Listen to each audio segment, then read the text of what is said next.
మీ మోకాల నొప్పులకు ఎటువంటి సర్జరీ లేకుండా ఎపియాన్ పెయిన్ క్లినిక్ అందిస్తున్న అత్యాధునిక చికిత్స. నమస్తే. పవన్ కళ్యాణ్ లోకల్ కాదు నేషనల్ అనే మాట ఇప్పుడు ఎక్కడ చూసినా కూడా వినిపిస్తుంది. అందుకు తగ్గట్టుగా రీసెంట్గా జరిగినటువంటి కొన్ని పరిణామాలు కూడా ఒక కారణం అనే చెప్పాలి. అదే నాగబాబు, పవన్ కళ్యాణ్ సోదరుడు నాగబాబు ఇప్పుడు ఆయన మంత్రి కాబోతున్నారు. రాష్ట్ర క్యాబినెట్లోకి ఆయన రాబోతున్నారు. దీనికి సంబంధించిన ప్రకటన కూడా వచ్చేసింది. అయితే ఇప్పుడు నాగబాబు ఏపీ క్యాబినెట్లోకి వచ్చాక మరి పవన్ కళ్యాణ్ ప్రమోషన్ మీద ఆయన సెంటర్లోకి వెళ్ళబోతున్నారా అనే చర్చ నడుస్తుంది. ఎందుకంటే ఇప్పటికే పవన్ కళ్యాణ్కి జాతీయ స్థాయిలో ఆయనకు ఒక గుర్తింపు వచ్చింది. మహారాష్ట్ర ఎన్నికలతో ఆయన అక్కడికి వెళ్ళినటువంటి ప్రతి నియోజకవర్గంలో కూడా బీజేపీకి సంబంధించినటువంటి అభ్యర్థులు గెలుపొందారు. ముఖ్యంగా రాబోయేటువంటి తమిళనాడు ఎన్నికల్లో, ఢిల్లీ ఎన్నికల్లో కూడా పవన్ కళ్యాణ్ సేవలను వినియోగించుకోవాలనేది ఇప్పుడు బీజేపీ చేస్తున్న ప్లాన్. అందుకు ఆయనకు ఒక రాష్ట్రానికో లేకపోతే ఒక తెలుగు రాష్ట్రాలకో పరిమితం కాకుండా ఒక నేషనల్ ఫ్లేవర్ ఇవ్వాలి, నేషనల్ గుర్తింపు ఇవ్వాలి అనేటువంటి ఆలోచన ఇప్పుడు కేంద్ర నాయకత్వం చేస్తున్నట్టుగా తెలుస్తుంది. అయితే ఇప్పుడు పవన్ కళ్యాణ్ అందుకు ఒప్పుకుంటారా? ఓకే, ఒకవేళ నాగబాబు ఇక్కడికి వస్తే, నాగబాబుకు సంబంధించి కూడా పార్టీ వ్యవహారాలంతా కూడా నాగబాబే చూస్తున్నారు కాబట్టి ముఖ్యంగా పవన్ కళ్యాణ్ తర్వాత నాదెండ్ల మనోహర్తో పాటు మంత్రివర్గంలో కూడా వచ్చిన తర్వాత ఇప్పుడు పవన్ కళ్యాణ్ దృష్టి జాతీయ స్థాయిలో ఉండబోతుంది అనేటువంటి ఒక చర్చ అయితే నడుస్తుంది. సరే, పవన్ కళ్యాణ్ వెళ్తారా లేదంటే పవన్ కళ్యాణ్ ఇక్కడే ఉంటారా? ముఖ్యంగా ఆయన మొదటి నుంచి కూడా చెప్పారు, ఏపీ మీదే తన ఫోకస్ అంతా కూడా రాష్ట్రాభివృద్ధి జరగాలనేదే తన ఆలోచన అంతా అని కూడా చెప్తున్నారు. అయితే ఓకే, పవన్ కళ్యాణ్ ఇప్పుడు కేంద్ర మంత్రిగా వెళుతారా? బీజేపీ పిలుస్తున్నట్టుగా ఆయన కేంద్ర మంత్రిగా వెళ్ళే అవకాశం ఉందా లేదా? ఈ విషయాన్ని పక్కన పెడదాం. అంటే కేంద్ర మంత్రిగా వెళితే ఏం జరుగుతుంది, ఏపీలోనే ఉంటే ఏం జరుగుతుందో దాన్ని ఒకసారి మనకి విశ్లేషణ చేసే ప్రయత్నం చేద్దాం. అందుకు కారణం ఏంటో కూడా మీకు వివరించే ప్రయత్నం చేస్తాం. అంటే ఎందుకు అసలు ఇలాంటి చర్చ నడుస్తుంది అంటే, ఇప్పుడు పవన్ కళ్యాణ్ గారు ఆయన ఏపీ డిప్యూటీ సీఎంగా ఉన్నారు, గ్రామీణాభివృద్ధి శాఖ మంత్రిగా ఉన్నారు, అలాగే దాంతోపాటుగా సైన్స్ అండ్ టెక్నాలజీ, అటవీ శాఖ మంత్రిగా కూడా పవన్ కళ్యాణ్ ఉన్నారు. గ్రామీణ నీటి పారుదల శాఖ కూడా, నీటి సరఫరా శాఖ కూడా ఆయన పోర్ట్ఫోలియోలోనే ఉంది. అయితే ఇప్పుడు నాగబాబు గారు వస్తే నాగబాబు గారికి ఏం శాఖలు ఇస్తారనేటువంటి చర్చ చూస్తే, ముఖ్యంగా నాగబాబు గారికి వస్తే కందుల దుర్గేష్ ఇక్కడ మనం చూడవచ్చు. అంటే జనసేన పార్టీకి సంబంధించినటువంటి ఎమ్మెల్యే కందుల దుర్గేష్ ఆయన మంత్రిగా ఉన్నారు. పవన్ కళ్యాణ్, నాదెండ్ల మనోహర్, కందుల దుర్గేష్. కందుల దుర్గేష్ దగ్గర ఉన్నటువంటి శాఖలు పర్యాటక శాఖ, tourism and culture and cinematography, పర్యాటక, సాంస్కృతిక అండ్ సినిమాటోగ్రఫీ శాఖలు ప్రస్తుతం కందుల దుర్గేష్ దగ్గర ఉన్నాయి. నాగబాబు గారు కానీ నాగబాబు వస్తే క్యాబినెట్లోకి ఖచ్చితంగా ఈ శాఖల్ని నాగబాబుకి ఇచ్చేటువంటి అవకాశం ఉంటుంది.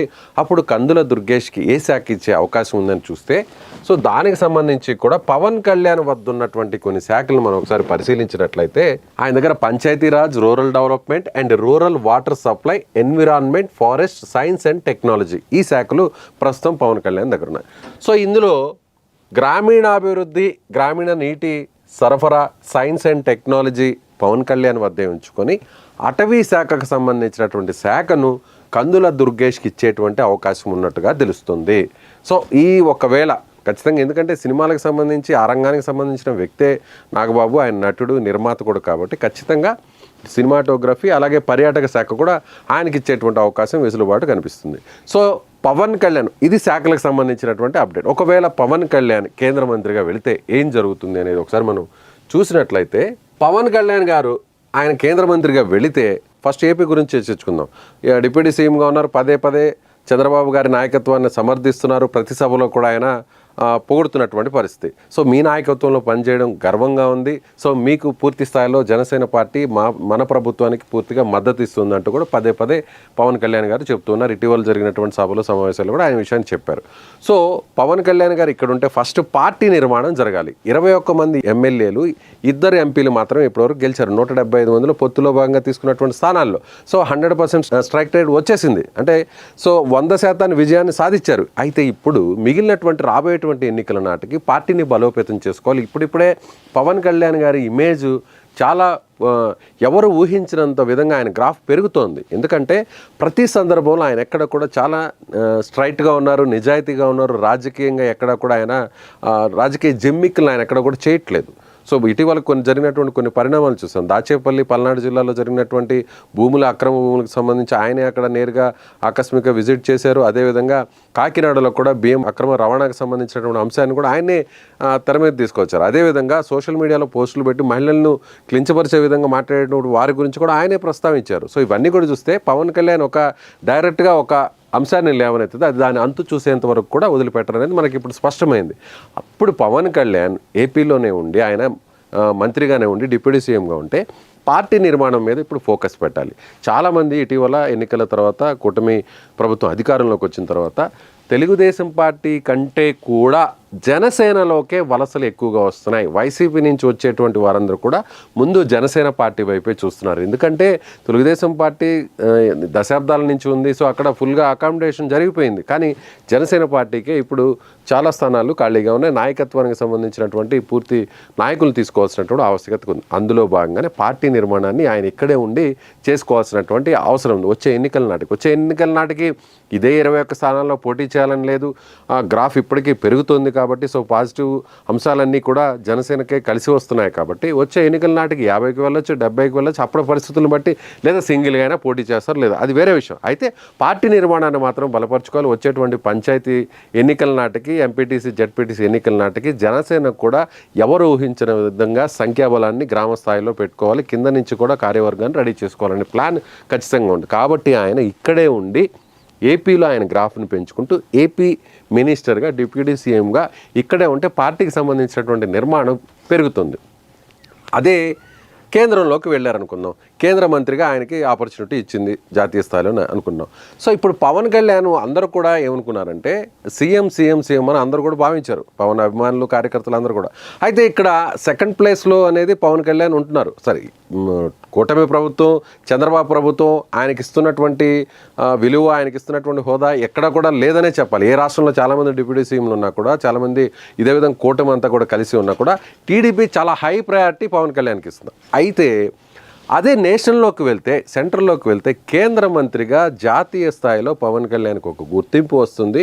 ఇప్పటికిప్పుడు 5 ఏళ్ళు పక్కన పెడితే, సో ఇప్పటికిప్పుడు రాబోయేటువంటి కొన్ని సంవత్సరాల్లో జరగబోయేటువంటి రాష్ట్రాల ఎన్నికలు ఉన్నాయో వాటిల్ని పవన్ కళ్యాణ్ చరిష్మా ద్వారా, పవన్ కళ్యాణ్ ఇమేజ్ ద్వారా బీజేపీ తన బలాన్ని పెంచుకోవాలనేది ఆలోచన అయితే చేస్తుంది. సో పవన్ కళ్యాణ్ ఆయన ఇప్పటికే కూడా మోడీ నాయకత్వాన్ని, కేంద్ర నాయకత్వాన్ని ఆయన మొదటి నుంచి కూడా అనుసరిస్తున్నారు. వారు చెప్పినట్టుగా కూడా వింటూ వస్తున్నారు. ముఖ్యంగా ఈరోజు కూటమి ప్రభుత్వం అధికారంలోకి రావడానికి పవన్ కళ్యాణ్ చాలా కీలక పాత్ర అని చెప్పాలి.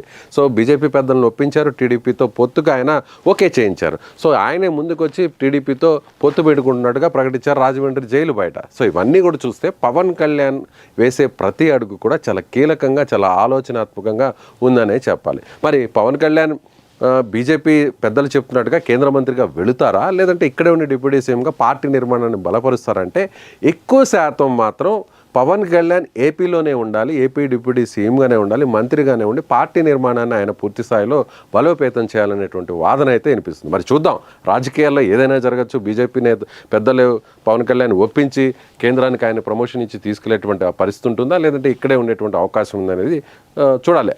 దీనికి అంతటికి కూడా చర్చ రావడానికి ప్రధాన కారణం ఏంటంటే, ముఖ్యంగా మనం చూసినట్లయితే ఇప్పుడు నాగబాబు గారు మంత్రివర్గంలోకి వస్తున్నారు కాబట్టి ఇలాంటి చర్చ నడుస్తుంది.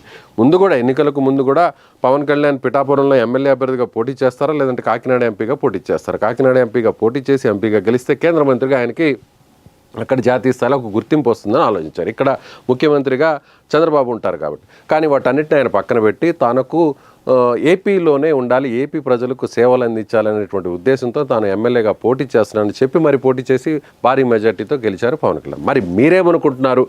కేంద్ర మంత్రిగా పవన్ కళ్యాణ్ పర్ఫెక్టా? ఆయన స్థాయి లోకల్ కాదు, నేషనల్ అని బీజేపీ చెప్తుంది, బీజేపీ అగ్రనాయకత్వం చెప్తుంది. అందుకు ఆయన ఒప్పుకుంటారా, లేదంటే ఇక్కడే డిప్యూటీ సీఎంగా ఉండి తన సోదరుని కూడా క్యాబినెట్లోకి తీసుకొచ్చిన తర్వాత మరింత పార్టీని డెవలప్ చేసే అవకాశం ఉంటుందా? మీరేమనుకుంటున్నారో ఖచ్చితంగా కామెంట్ చేయండి.